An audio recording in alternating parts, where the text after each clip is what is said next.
اللہ من الشیطان اللعین الرجیم بسم اللہ الرحمن الرحیم۔ حاضرین و ناظرین السلام علیکم ورحمۃ اللہ وبرکاتہ۔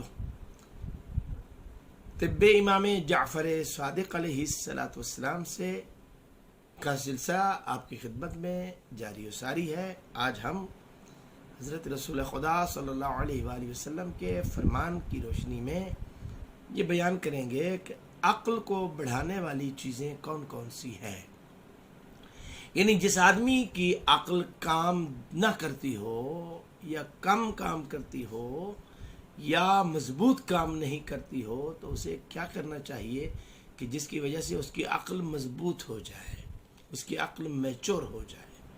تو سلسلے میں حضرت رسول خدا صلی اللہ علیہ وآلہ وسلم کا ایک فرمان مقدس حضرت امام جعفر صادق علیہ السلام نے اپنے آبا سے نقل کیا ہے کہ آپ صلی اللہ علیہ وآلہ وسلم نے ارشاد فرمایا کہ کدو کا استعمال کرنے سے انسان کی عقل زیادہ ہوتی ہے، عقل بڑھ جاتی ہے۔ یعنی اس سبزی کے بارے میں ہمارے اہل سنت علماء کرام خدا ان کو سلامت رکھے، انہوں نے بہت ساری تفاصیل بھی لکھی ہیں اور وہ فرماتے ہیں کہ اسے خالی کدو مت کہا کرو بلکہ اس سے کدو شریف کہا کرو۔ ارے بھائی کیوں کہا کریں؟ وہ فرماتے اس لیے کہ یہ سبزی میرے نبی صلی اللہ علیہ وآلہ وسلم کو زیادہ پسند تھی۔ تو میں جب یہ بات سنتا ہوں تو مجھے بعض اوقات بڑی ہنسی آتی ہے اور میں سوچتا ہوں کہ یہ کتنے سادہ لوگ ہیں۔ کیا یہ صرف سادہ لوگ ہیں یا ان کی سادگی پہ مر جانا چاہیے؟ یہ کیسی سادگی ہے؟ یعنی انہوں نے یہ بات کو محسوس کیا اور درک کر لیا کہ رسول اللہ خدا صلی اللہ علیہ وآلہ وسلم کو سبزیوں میں سے کس سبزی سے محبت ہے، دالوں میں سے کس دال سے محبت ہے، یعنی کسے زیادہ پسند کرتے ہیں، کسے کھانے میں ترغیب دیتے ہیں۔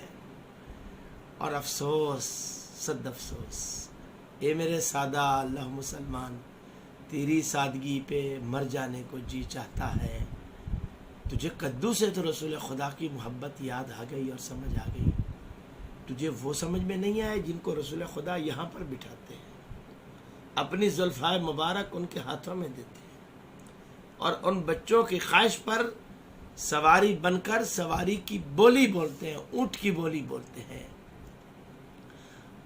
ان کی محبت نظر نہیں آئی، مور نبوت پر بیٹھنے والے نظر نہیں آئے، پشت رسالت پر نماز کے دوران بیٹھنے والے نظر نہیں آئے کہ جن کا بیٹھنا اتنا عظیم تھا کہ خدا کو بذریعہ وہی کہنا پڑا کہ میرے حبیب سر کو نہیں اٹھانا جب تک حسین خود نہ اتر جائے۔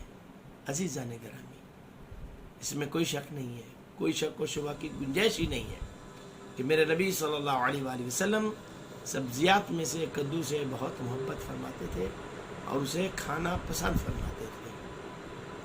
ہمیں بھی عقل کو بڑھانے کے لیے، عقل کو زیادہ کرنے کے لیے اپنے نبی صلی اللہ علیہ وآلہ وسلم کی سیرت طیبہ پر عمل کرتے ہوئے کدو کے استعمال کو کثرت سے جاری رکھنا چاہیے۔